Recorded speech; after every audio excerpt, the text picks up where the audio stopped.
ముందుగా ఇక్కడికి వచ్చిన అతిథులకి సార్ హరీష్ సార్ గారు, మీరు నా తొలి మేరకు కూడా వచ్చారు. అది చాలా పెద్ద ప్రపంచం అయిపోయింది.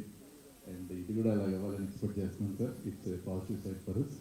అండ్ విజయ్ గారు థ్యాంక్ యూ అండి వచ్చినందుకు. అండ్ విజయానంద్ గారు, ఈ మూవీస్ నాకు నన్ను ఆలోచింపజేస్తూ ఉంటాయి. నేను ఇప్పుడు అలాంటి మూవీస్ చేయాలనుకుంటుంటాను ప్రతిసారి. మిమ్మల్ని ఫస్ట్ టైం కలుస్తున్నాను. అండ్ రియల్గా థ్యాంక్ యూ అండి వచ్చినందుకు. యా, కొల్వే రైల్వే కాలనీ ఈ మూవీ గురించి చెప్పాలి అంటే, మొదటిగా ఇది ఒక ఐడియాగా నా మదిలోకి వచ్చిన తర్వాత కూడా అంతా అయిన తర్వాత ఒక్కసారి నేను చెప్పుకోవాల్సింది నేను నరేష్ గారి గురించి చెప్పుకోవాలి. ఆయన గురించి ఆయనతో పాటే ఈ ప్రసంగం మొదలైతే బాగుంటుంది. ఎందుకు అంటే, ఒక చిన్న ఐడియా, ఒక కాన్సెప్ట్, ఒక కొత్త కథ యాక్సెప్ట్ చేయడానికి నిజంగా ఇప్పుడు చాలామంది అరిసి తీసుకోవట్లేదు సార్. మీరు ఈ కథని బలంగా నమ్మి, నిజంగా ఇప్పుడు టాలీవుడ్ అనేది ఇప్పుడు మన తెలుగు ఇండస్ట్రీ అనేది ఫ్లరిష్ అవుతూ ఉంది పెద్ద పెద్ద సినిమాల వల్ల. కానీ చిన్న సినిమాలు కూడా అలాగే రావాలి, మీలాంటి వాళ్ళు యాక్సెప్ట్ చేస్తేనే జరుగుతుంది సార్. అండ్ డెఫినెట్లీ మీరు అసలు కథని ఒక ఏమంటారు బ్లైండ్గా నమ్మి ఒక కంటెంట్ మీద మీరు అంత ఇంట్రెస్ట్ తోటి ఓకే చెప్పడం వల్ల నాకు చాలా అసలు బ్లెస్సింగ్ లాగా ఈ సినిమాకి. అండ్ మీతో వర్క్ చేస్తున్నప్పుడు నాకు ఏమనిపించిందంటే, మీరు ఒక డైరెక్టర్స్ యాక్టర్ సార్. రియల్లీ అసలు ఏ ఎమోషన్ ఇది చెప్పండి విత్ ఇన్ సెకండ్స్ ఆయన పలికించగలరు. అసలు నేను నిజంగా షాక్ అయ్యేవాడిని. నాకు ఇంకొక సెకండ్ ఇప్పుడు ఒక సార్ సినిమాలో ఎక్కడ నేను థర్డ్ టేక్ వెళ్ళలేదు sir, first take second take అంతే. అట్లాంటి పర్ఫార్మెన్స్ సార్ మీరు. అండ్ అది నిజంగా నాకు మీతో వర్క్ చేయటం అనేది నిజంగా నేను చాలా హ్యాపీగా ఫీల్ అవుతున్నాను అండ్ ప్రౌడ్గా కూడా ఫీల్ అవుతున్నాను. అండ్ ఈ 12 రైల్వే కాలనీ మీరు లేకపోతే అవ్వదు సార్, డెఫినెట్లీ. అండ్ ఒక మాట చెప్పాలి, నేను గమ్యం నాంది 12 రైల్వే కాలనీ. మీరు మీ సినిమాలు ఇవే ఉంటాయి సార్ టాప్ 3లో. నా స్వార్థం ఏంటంటే ఫస్ట్ 12 రావాలని అనుకుంటున్నాను అంతే. అట్లాంటి పర్ఫార్మెన్స్ మీది. నేను కంప్లీట్గా ఇందాకే అన్నపూర్ణలో మేము లాక్ చేసేసాం సినిమా. బీప్ చేసుకుంటారేమో అదిరిపోయింది. అంటే నాకు అలా చెప్పాలని ఉంది సినిమా.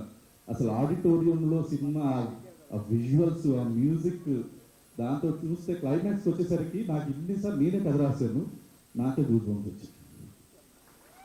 సీరియస్గా చెప్తున్నానంటే, మీరు ఎవరైనా కానీ ఒకవేళ పొలిమేర ఈ సిరీస్ మీకు నచ్చి ఉంటే, ఇలాంటి స్క్రీన్ ప్లే మీకు కావాలని అనుకుంటే ఈ సినిమా అస్సలు మిస్ అవ్వదు థియేటర్స్. అది గుర్తుపెట్టుకోండి. థియేటర్స్కే ఎందుకు అని అంటే 2 థింగ్స్ సార్.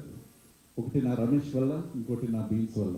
వీళ్ళిద్దరి వల్ల మీరు మళ్ళీ టీవీలో పెట్టుకుంటే ఈ ఫీల్ రాదు. అలాంటి విజువల్స్ ఇచ్చాడు రమేష్.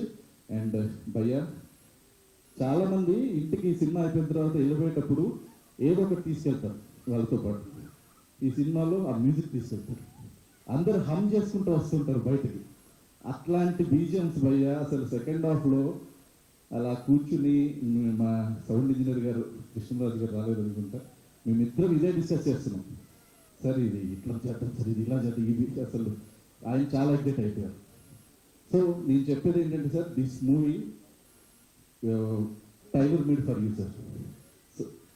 సో నేను అది చాలా ఇప్పుడు నేను ఎప్పుడు చెప్పలేదు ఇది మీకు. మనం ఎప్పుడు మాట్లాడుకున్నా కానీ సినిమా గురించి మాట్లాడుకుంటున్నాం కానీ, నేను I love you so much sir. Me acting, me professionalism అసలు వచ్చి తక్కువని అలా చేసి వెళ్ళిపోవడం అనేది నాకు చాలా ప్లస్ అయింది. It's blessing for me sir. Thank you very much. And next sir Srinivas sir. ఈ కథ ఫస్ట్ బిల్డ్ అయిన తర్వాత నేను శ్రీనివాస్ సార్ గారికి, పవన్ గారికి కూర్చోబెట్టి నరేషన్ ఇచ్చాను. అండ్ మీరు యాక్సెప్ట్ చేయటం అనేది నిజంగా మీరు ఎప్పటికప్పుడు అప్డేట్ అవుతున్నారు సార్. మీరు ఎప్పుడు కొత్త కథలు కోరుకుంటూ ఉంటారు, అందుకని ఈ సినిమాని యాక్సెప్ట్ చేశారు. అండ్ పవన్ గారు అయితే అసలు ఈ ఫుడ్ బై మీ కథ ఆయనకి చాలా బాగా నచ్చింది. అసలు ఇది డెఫినెట్లీగా మనం చేద్దాము అని చెప్పేసి కూర్చోబెట్టి ఇంకా అక్కడి నుంచి నేను స్క్రీన్ పై రాయటం ఫస్ట్ ఒక ఐడియా లాగా చెప్పాను అంతే. అండ్ అందులో నాకు బాగా హెల్ప్ఫుల్ అయింది నా రైటర్ మిథున్. నేను కూర్చుని ఈ కథని ప్రాపర్గా స్క్రీన్ పే తోటి అట్లా రాశాను సార్. మిథున్ నాకు ఫస్ట్ టైం అతనితోటి ట్రావెల్ అయ్యాను, బట్ ఫ్యాబ్లెస్ రైటర్. ఇంకా అలాగే సినిమా అంతా వచ్చేసింది. అండ్ నెక్స్ట్ కన్స్ ఇంకా అలా వెళ్తున్నప్పుడు కామాక్షి ప్రతి స్టేజ్ ఎన్నిసార్లు చెప్పాలి she a dear friend for me. And నా ప్రతి మూవీలో స్టోరీలో ఉంటుంది. అండ్ ఈ సినిమాలో డైలాగ్స్లో కూడా తనకు కూడా కాకపడుతుంది ఎడిషనల్ డైలాగ్స్ బై కామక్షి భాస్కర్లా అని. And such talent. నీ గురించి నేను ఎంత చెప్పినా కానీ తక్కువ అనిపిస్తుంది. Fables performer. ఇప్పుడే పాట కూడా చూడండి ఎలా సింగర్ కూడా తను ఒక రేంజ్లో పడింది. బీచ్ ఇందాక అంటున్నారు పాడించేద్దాం పాటతో అనేసి. అండ్ సూపర్గా ఉంచి. అండ్ థ్యాంక్ యూ ఈ క్యారెక్టర్ చేసినందుకు. అండ్ ఆరాధన అండ్ ఇంకా